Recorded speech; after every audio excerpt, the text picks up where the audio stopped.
All right, so I'm the pre-pump up crowd, right? I got the guy coming up here in a little while who's going to really get everybody fired up. We got some good things coming pretty soon. I'm pretty excited about football season.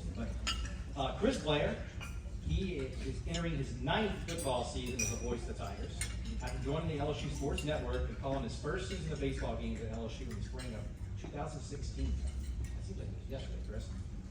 Blair, Georgia Southern's radio voice for 10 seasons, was named in June 2015 as the voice of the Tigers and officially joined the LSU Athletics on December 7, 2015. He serves as a play-by-play announcer for the LSU football, men's basketball, and baseball programs.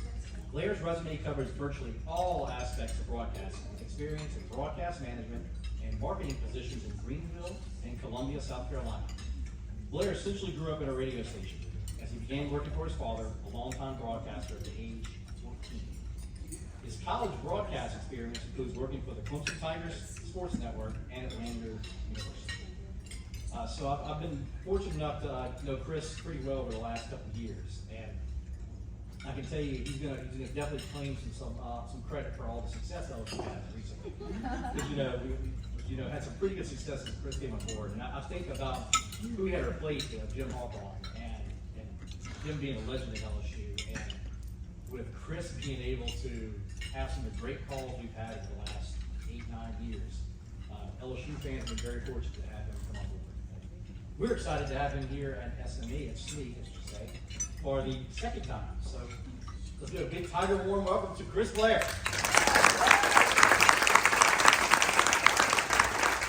Thank you, Stephen. Do we need podium or we're allowed to? Good. I walk when I talk. First of all, it's great to be back. Thanks to Stephen for asking. I was thinking about it. Gary reminded me, I think it was one of the first things I did after arriving in town was come to this group and speak. So it was, hey, congratulations, come to Baton Rouge, you're going to be a voice of the Tigers, and we need you to be at Jubin's Wednesday and Thursday. So it's nice to be part of the Two-Timers Club, which sounds a lot better in your head than when you say that out loud. It's certainly a pleasure to be back with you.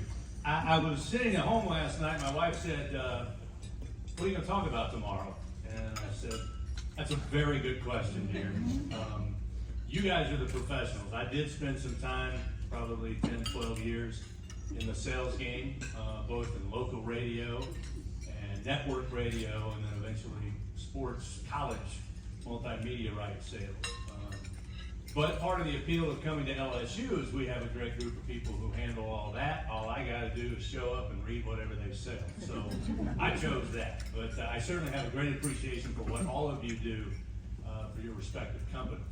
So I thought, instead of trying to teach the pros something, because I can't, I just do what I do best, which is get really excited about LSU and what's going to happen this year. So forgive me, but that's what I'm going to talk about today, which is easy because it really is. And I've talked to a lot of former players, a lot of fans across the state as well as across the country, and they all talk about this time we're in right now, where it's really been a fantastic time to be a Tiger. And there are great moments in history that go back many, many, many decades, but when you look at the success that programs are having, the level of success they're having, it's really impressive. So going to work every day is exciting. This morning we had our preseason kickoff meeting in Tiger Stadium. The first big thing I think that I wanted to discuss was the changes to legendary Tiger Stadium. Good changes. Obviously we're celebrating the 100 years of this iconic venue. They got a major upgrade in sound and video, and ribbon boards, and I think fans are going to enjoy it. I really do. We got to see all of it kind of put on display this morning as they were testing, and it's impressive. And I've seen a lot of places, been a lot of places, so for me to sit back and go, wow, really hit me. So I think fans are going to enjoy the experience as well. It also helps when you got a team that can win some football games. And, that's kind of the plan for Coach Kelly and company. I've taken in a couple of practices.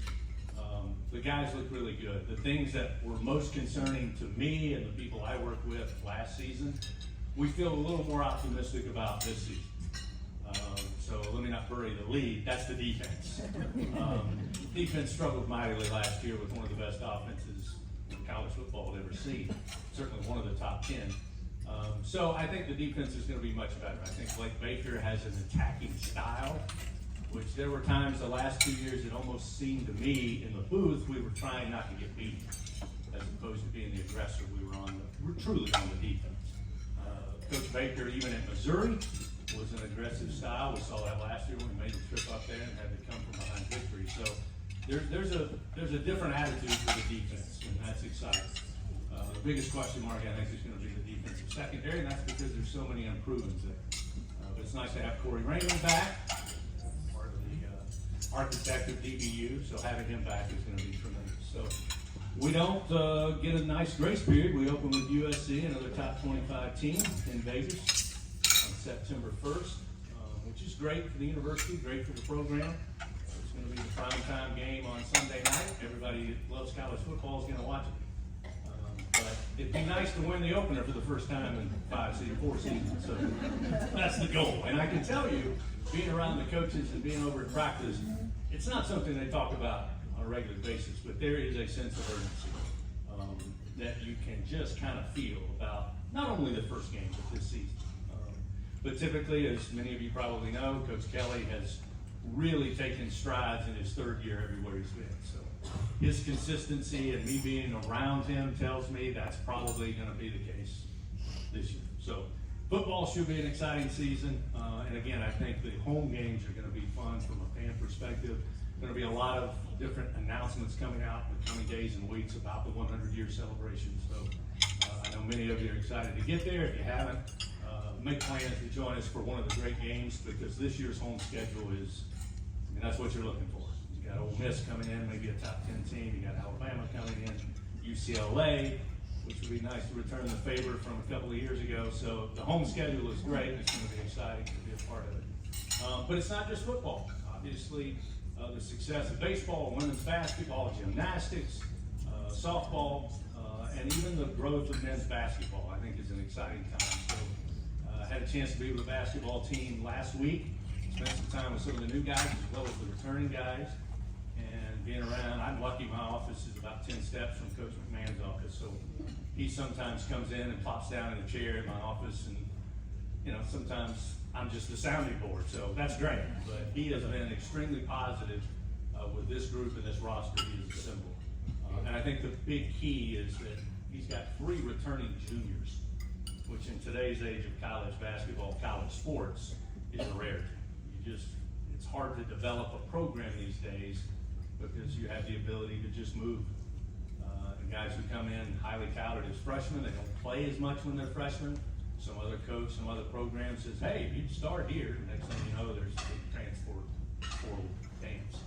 But the fact that Matt's got 3 returning guys that have 2 years in the program, I think, is a good settling factor for his team. And then you add a couple of transfers, and really, more importantly, true freshmen that are really talented, really highly touted recruits that Matt was able to bring in. So I think for the first time in his coaching tenure at LSU, he's got a really solid foundation and a good group to build and grow. So I expect them to take major steps forward, and they'll have another challenging schedule this year. Coach Mulkey, of course, just reloading. I think that's what we'll probably get accustomed to under her tenure at LSU. She's added another group of great talent, some young, some transfer, along with her returning players. So I have no doubt whatsoever that women's basketball once again will make a run at an SEC title and obviously a national title. Jay Johnson, if you paid attention since the end of college baseball season, the man is absolutely relentless. The joke I tell people is last year for his birthday, I asked him, did he have a great birthday? And he said yes. Follow-up question is, what'd you do? Oh, I spent it at home. I got 3 monitors in my home office, and I was watching the Vandy Ole Miss game and then the Mississippi State versus Texas A&M. He's scouting and had a blast. As a coach, you can do something else for just one day, and probably not. So, since the end of the season, he has been on a tear.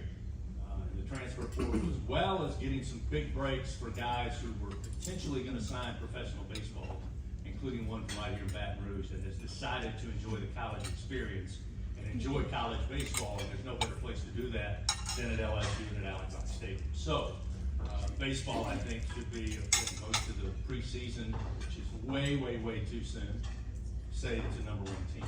So they'll have that pressure, I think, again, that they had last season, the year before, whereas they'll be the team that's being hunted. But, as Jay says, that's the position you want to be in.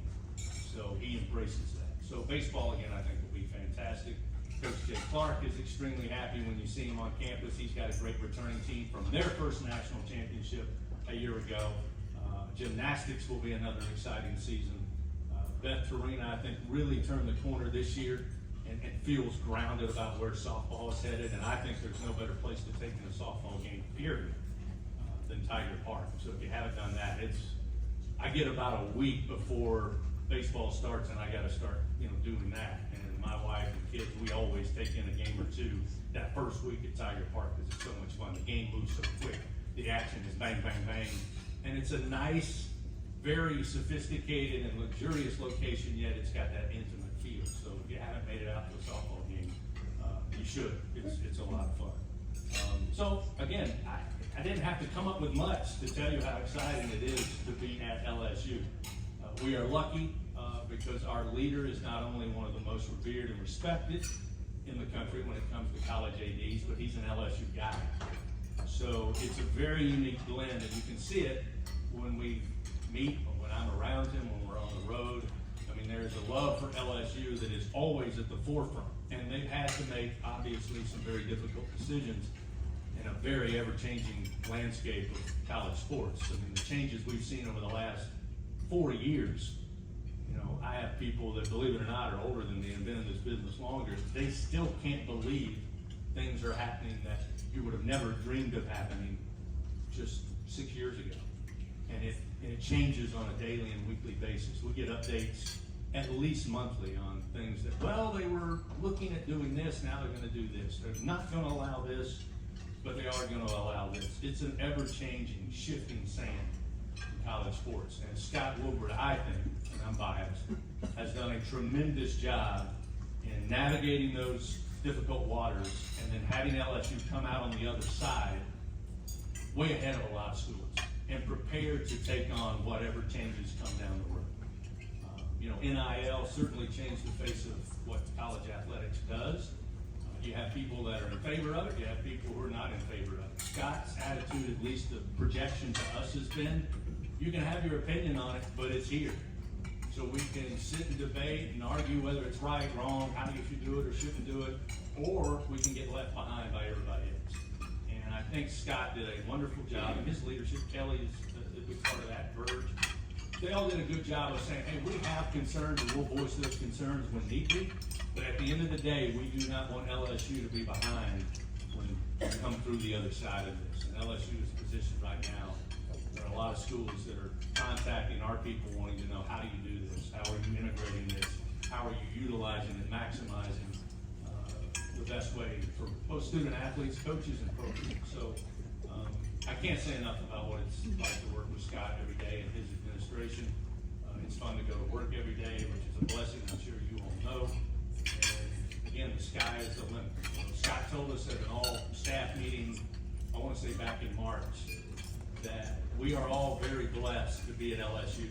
And I would go ahead and expand that to say, as fans, as alums, supporters, we're all blessed that we're at LSU. Because there are a lot of schools that are going to have a lot of trouble over the next 4 to 5 years to keep their head above water. But LSU has positioned itself not only because it is LSU, the most recognized brand in sports, but it's in the SEC, which is the most recognized conference in sports. Its success speaks for itself. And no matter, the rough waters, LSU is going to be able to navigate. And that's not by accident, it's by planned leadership from both the university and athletic side. So again, I can't stress enough how blessed I am to work in that building, that I get to work in every day with the people that I get to work with. Because I do have colleagues all over the country, different conferences, different colleges, and they want to know when they read a story, how did you guys do that? We can't do that. And let me tell you, after spending 10 years on the administration side at Georgia Southern University, I don't know how LSU does it, because bless their hearts, Georgia Southern can, and they know that. So, anyway, I don't know if there's gonna be a ton of questions. I'll be happy to answer them. Like I said, I've been to practice. I almost have the two deep memorized based on what the two deep looked like yesterday, which means it could have changed today. Chris, Yes, sir. swing the special teams a little bit, talk about that, what you see.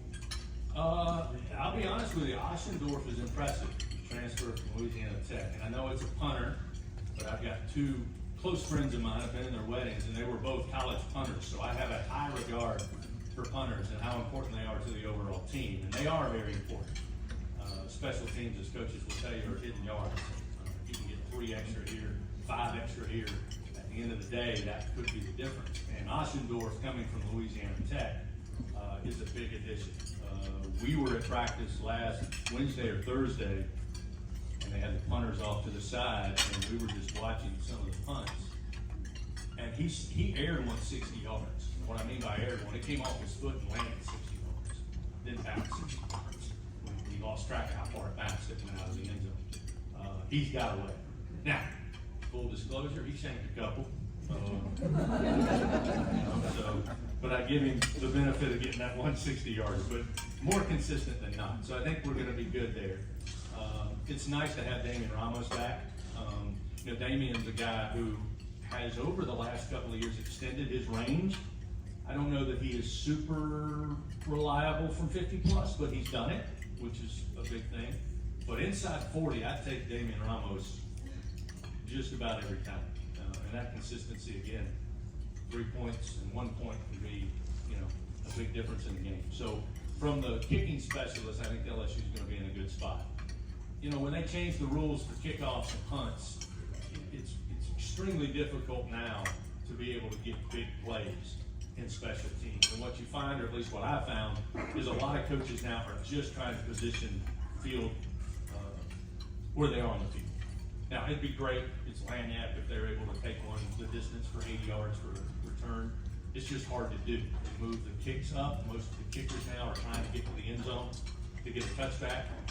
Even some of the returners, if they're inside the 10, they're trying to field it to get a call for a fair catch and start at the 25. So you just don't have the opportunities, I think, for the big plays. But LSU fans, I'm sure you all would tell me, there's been some times where we haven't caught the football. So catching the punts and catching the kickoffs are very, very important. I think there's going to be a number of guys who are trying out for that. In years past, Coach Kelly's had to use some of his stalwart receivers or stalwart defensive backs, which is not what you love, just because of, again, the opportunity for an injury. But I think there's a number. Again, the depth of this team is going to be what I think you'll notice most when the season gets underway, as far as what he has at his disposal at each position that frankly he did not have in 22 or not even in 23. But I think special teams should be in good shape. We catch the football, turn the offense over to Garrett, I think we'll be okay. Oh, I'm sorry. Follow up on that. Coach Kelly has shown the capacity to bring back coaches that he originally laid off back into the fold after a few years, bringing back Wade Baker. And right now, specifically regarding special teams, you have a coach who is splitting time between being a tight ends coach and dabbling in special teams. Is there any thoughts of bringing back, say, a Brandon Mann and really solidifying the coaching at the special teams, different aspects? That's a question that I and several of my colleagues in the building have tossed around. Yeah. I just get the sense being around Coach Kelly, because it's a little deceiving. Coach Nagel is kind of the coordinator. Yeah. But he's doing other things, as you pointed out. Right. But there are several members, position coaches, who are part of these special teams units. So it's almost as if they're not willing to put all of that on one person. I'm not in a position to say which way is better. Having somebody who totally focuses on one thing as opposed to 4 gentlemen who are, dabbling in it. I don't know.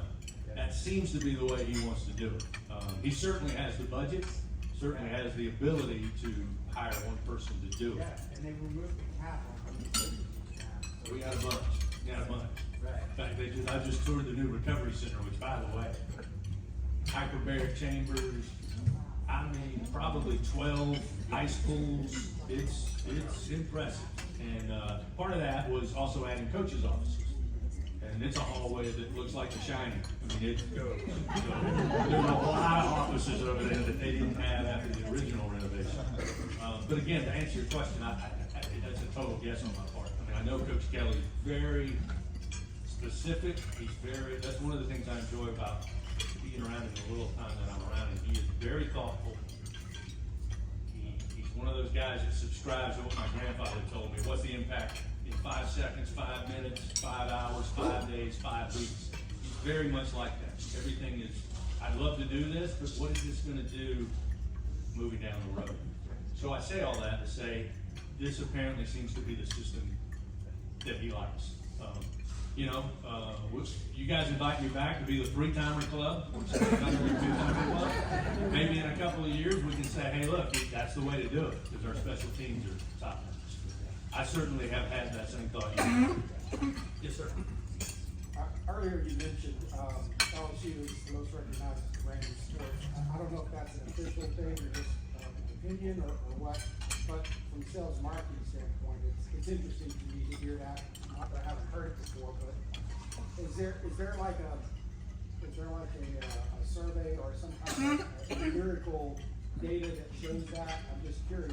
Yeah, actually, our company, Playfly Sports, has a Playfly Insights division, which we were the first to kind of implement that, and that was solely based on helping our sales teams across the country, USC, Michigan State, Virginia, Auburn, LSU, Penn State. There's a number of our company.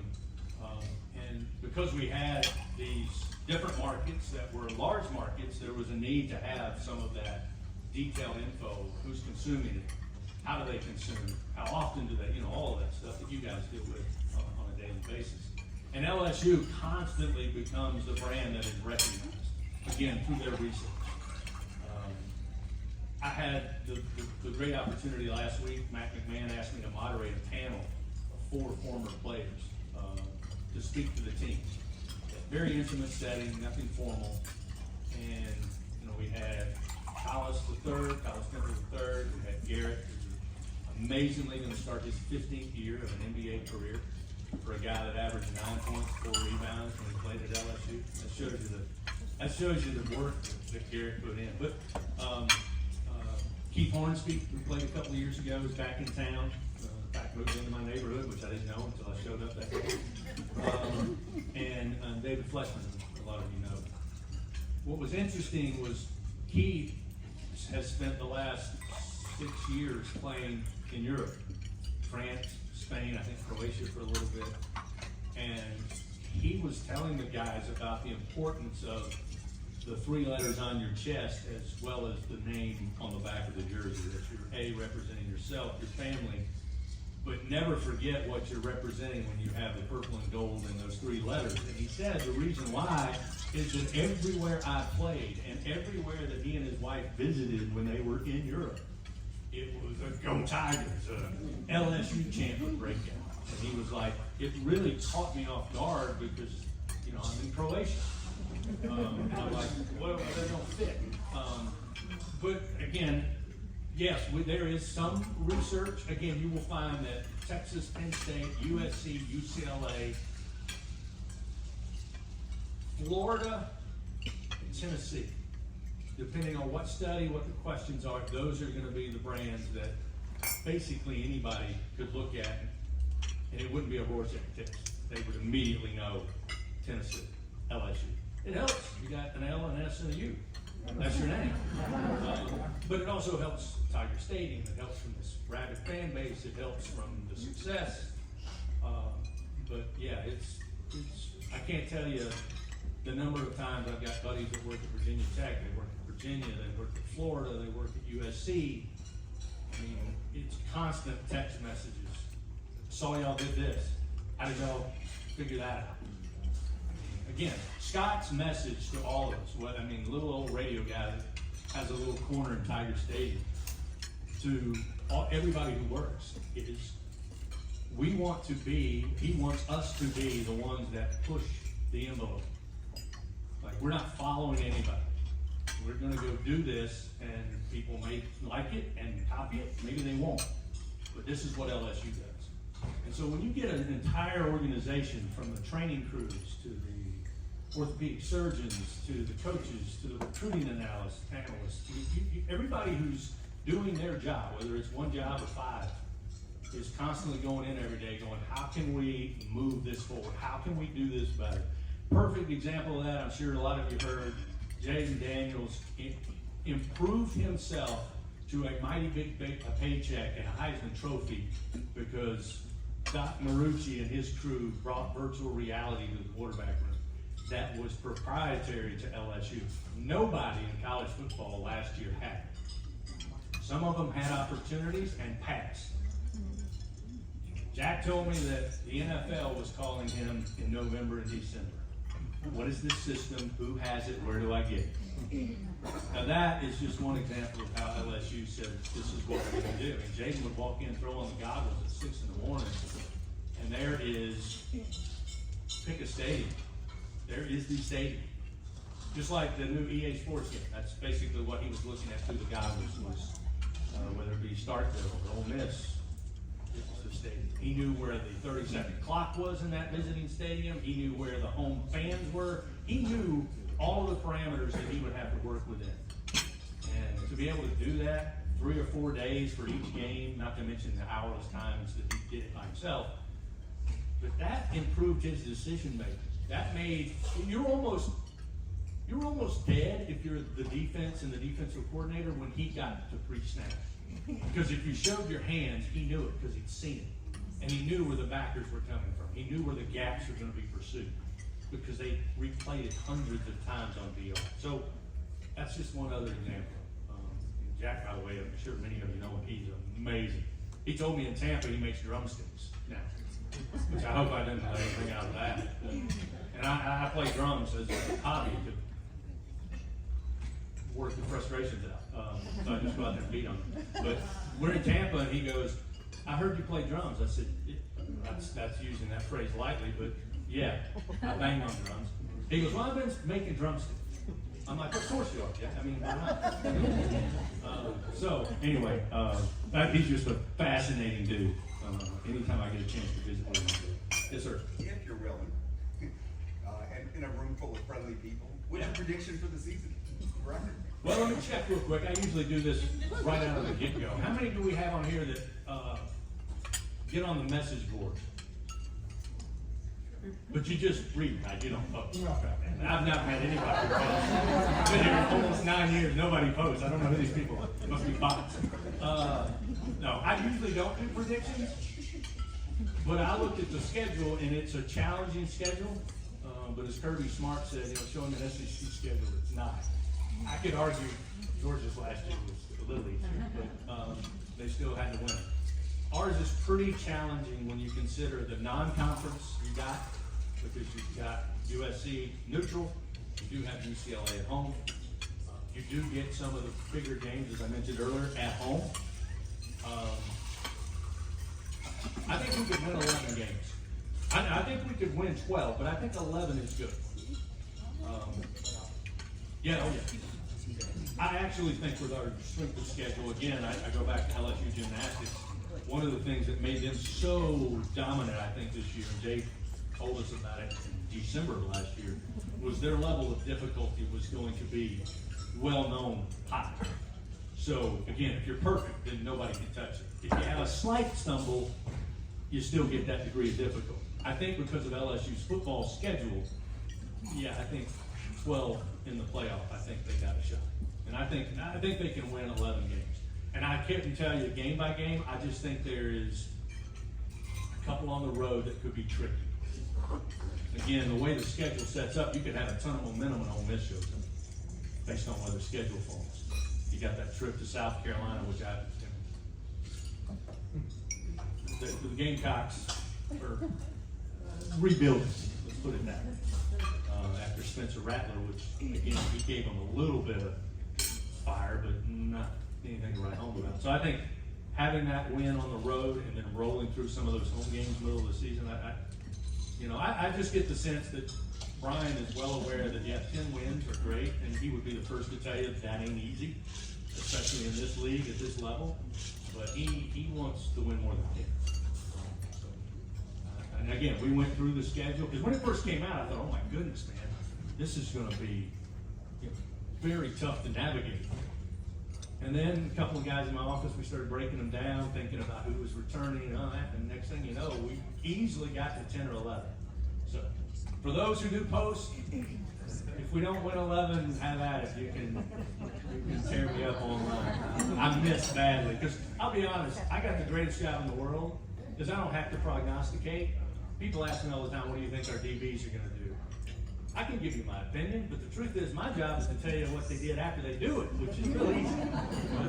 So I don't really get into the prognostication game, but I really think they have the potential, if they stay healthy. I think our secondary, again, is the biggest question mark. Not because I don't think we have talent, not because I'm not excited that Corey Raymond is back, it's just that some of that is unknown.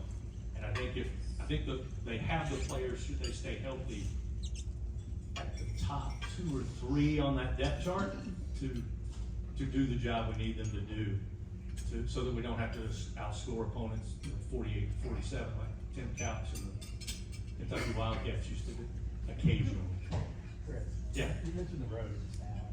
Think about a stand, the stadium you like to go to, the fan base interactive, so not too much. What's your favorite place to go and vice versa? Well, you know, I'm excited about the non-divisions. I know there's probably a lot of people who like that division. I mean, I liked it, but for us, it was nice to get rid of those divisions, because now we're gonna be able to go visit some places that, frankly, we never got to visit for 14 and 16 years, just based on the way the scheduling was. I grew up in Kentucky, so one of my favorite towns on the planet is Lexington.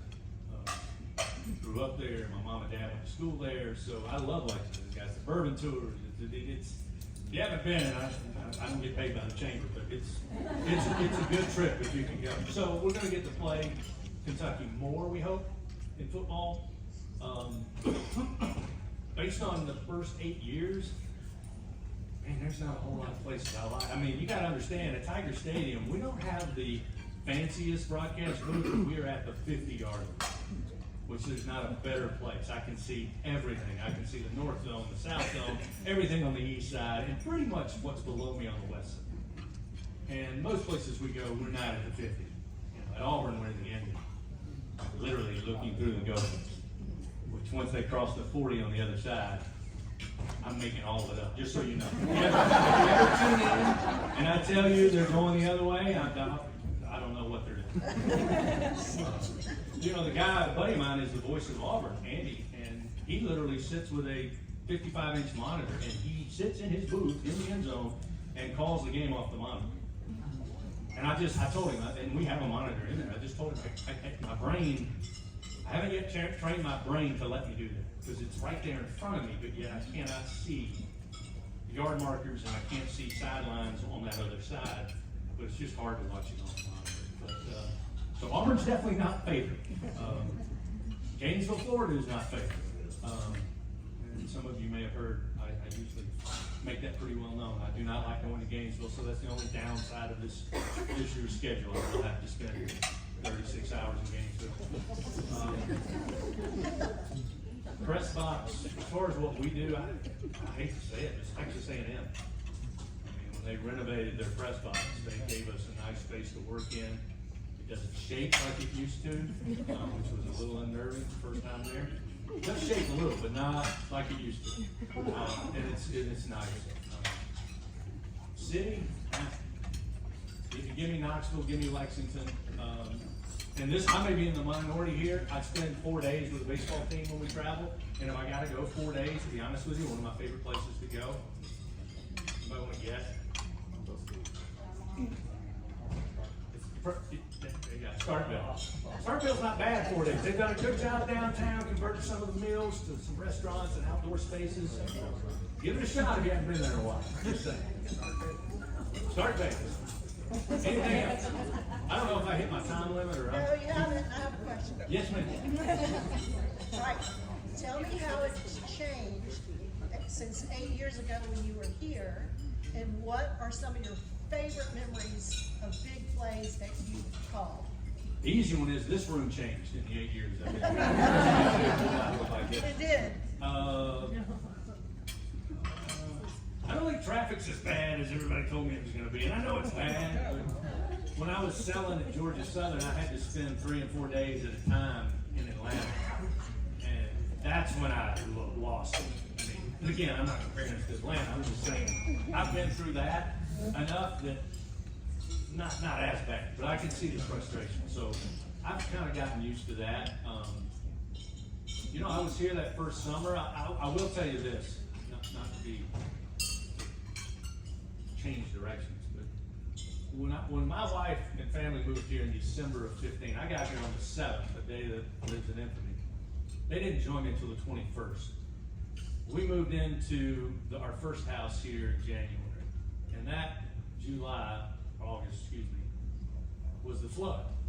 And as you can imagine, it's my wife whose family's from South Carolina, it's me and my family's in Kentucky and South Carolina, and that's it. And then our 2 kids. And everybody obviously was like, are you okay? And what are you gonna do? And we were lucky, extremely lucky compared to so many. But I was totally amazed at how the people in this town, the state, in this area, like, let's just go get it done. I mean, we got rescued. Our neighborhood was dry, but an island. You could not leave. And we had a neighbor who had just we're not allowed to have boats parked at the house, you know. He had just come back Saturday from fishing and said, I'm going to bring it to the house Saturday night, and then Sunday I'm taking it to storage. Well, Sunday we all got up, and the road to get out of the neighborhood, there were bass boats going down. I'm like, whoa, because we had a movie that was due. My wife said, I'm going to take the movie back. I said, okay, great. So she left. She came back 3 minutes later and said, I can't get out of the neighborhood. And I said, what are you talking about? She said, give me the movie.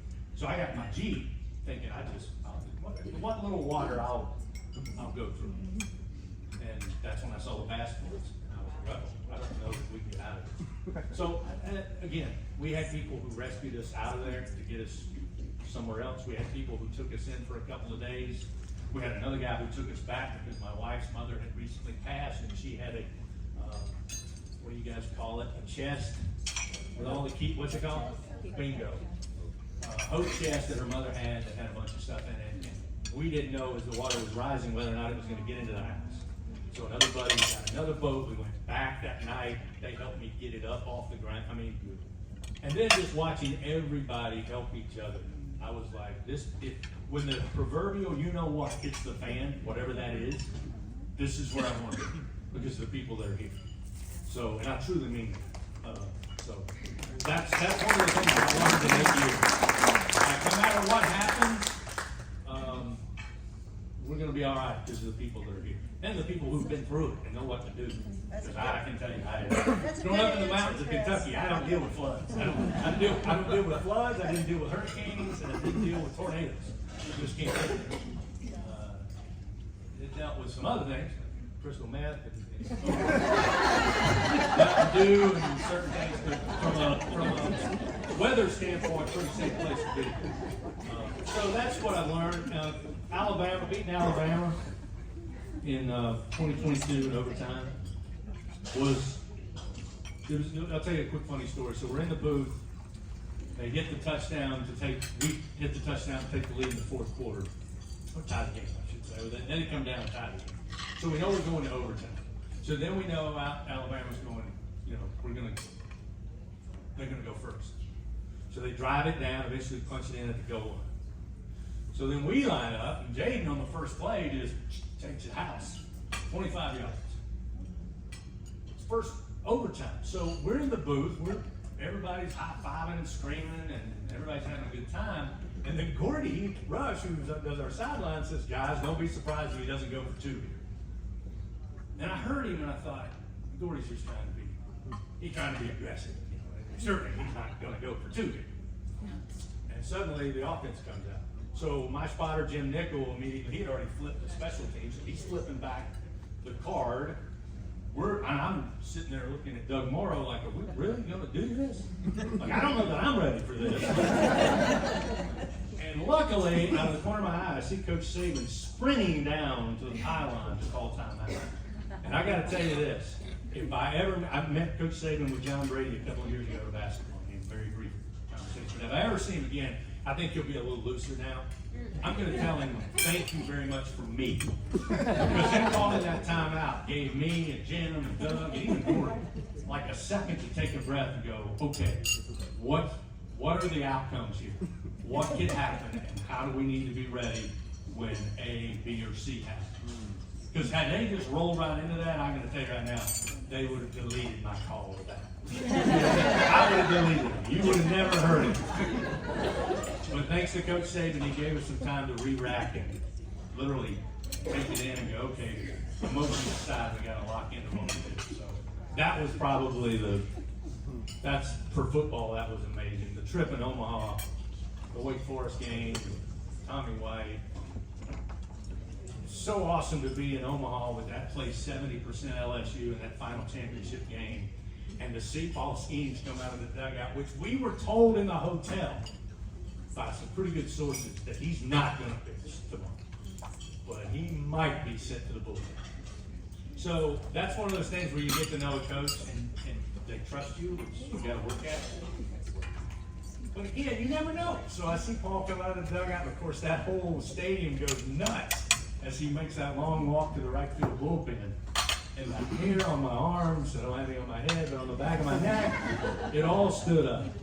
And I was like, this is why I do what I do. This is why people go to these games. This is why you travel to Omaha to see your team. And that was a thrill. Beating Kentucky was great.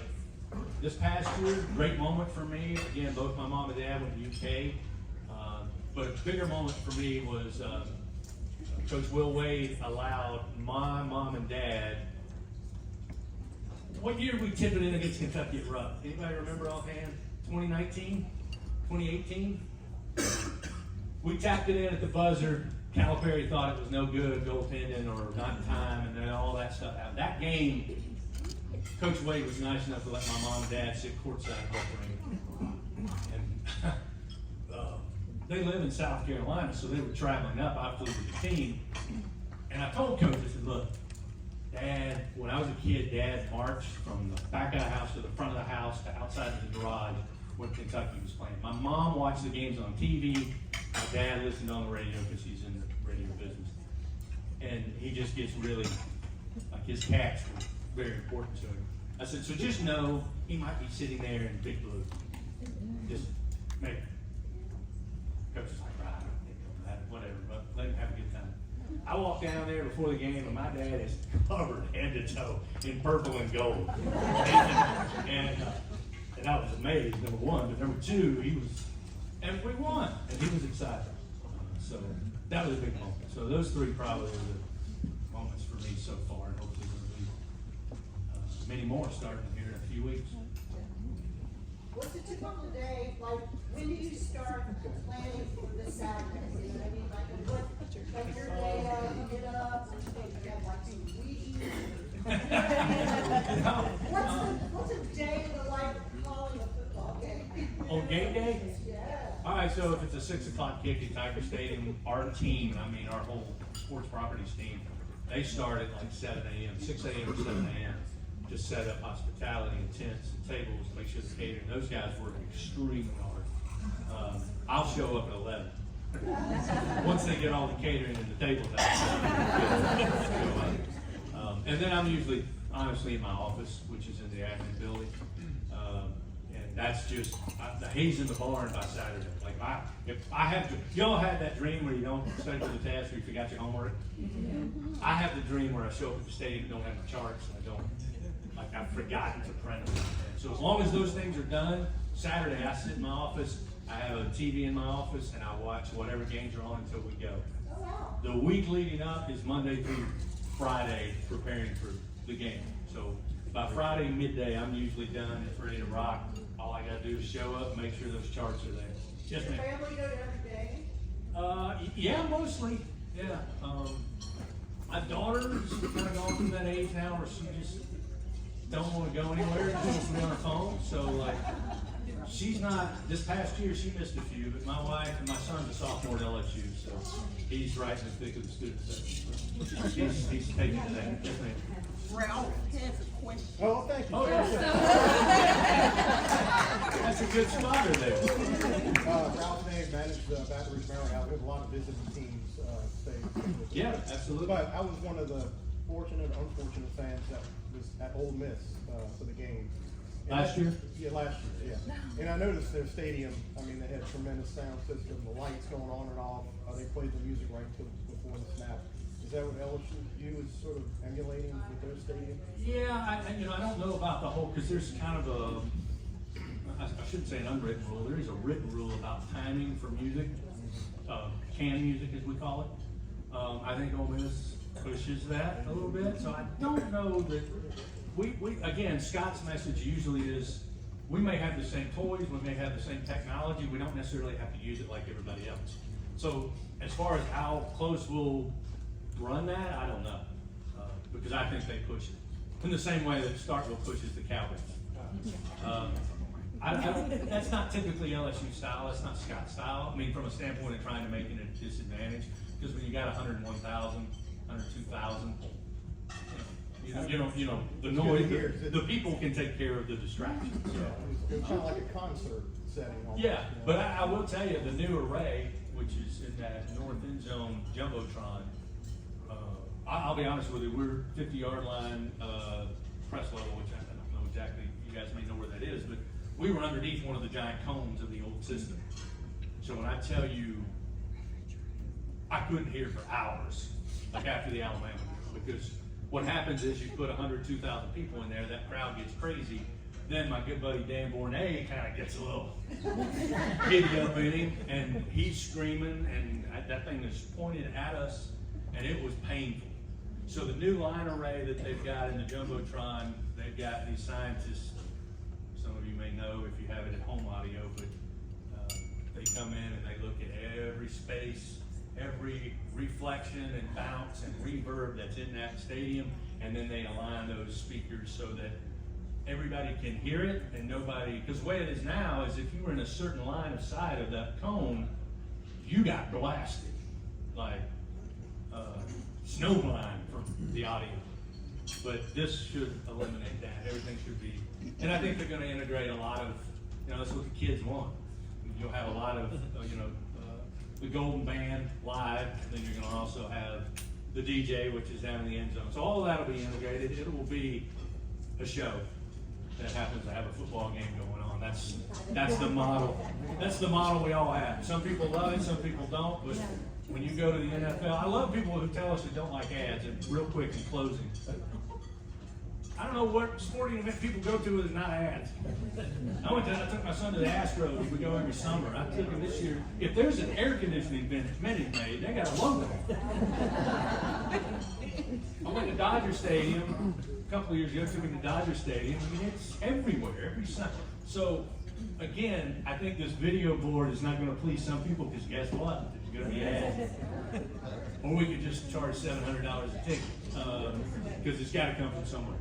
But it's done, I think, tastefully in the way that it will go full screen, then it will go to partners and advertisers. But it's going to be a show that's beyond the football game. And, Ole Miss is one of those that all of us on staff pointed to and said, this is what you got to have. And frankly, Mississippi State has the same type of audio system. So LSU, as I think I told Steven, you take LSU's Tiger Stadium and you give it all the bells and whistles that every other stadium's had for the last 3 or 4 years, it's the best stadium in the country, immediately.